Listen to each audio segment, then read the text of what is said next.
Famous Tollywood singer Gita Madhuri Telugu, తమిళ, కన్నడ, హిందీ భాషల్లో దాదాపు 2300 పాటలు పాడింది. 2014లో హీరో నందుని ప్రేమ వివాహం చేసుకుంది. వీరిద్దరికీ 2019లో దాక్షాయిని ప్రకృతి అనే కూతురు జన్మించింది.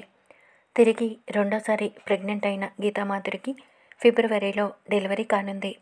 ఆ నేపథ్యంలో గీతామాధురి కుటుంబ సభ్యులు గీతామాధురికి గ్రాండ్గా సీమంతాన్ని నిర్వహించారు.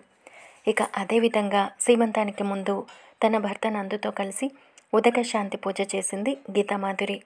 ఉదక శాంతి పూజ అంటే వేదమంత్రాలతో మంత్రజలంతో చేస్తారు. గృహ సంబంధ దోషాలను తొలగించడానికి మంత్రాలతో నీటిని పవిత్రంగా చేసి ఆ నీటిని ఇల్లంతా చల్లుతారు. సాధారణంగా ఉదక శాంతి పూజని ఎంతో ముఖ్యమైన సందర్భాల్లో చేస్తారు. ఆ పూజ వల్ల ఇల్లంతా పవిత్రమవుతుంది. ముఖ్యంగా ఆరోగ్యం, ఐశ్వర్యం, ఆయుష్ కోరుకునేవారు ఉదక శాంతి పూజను నిర్వహిస్తారు.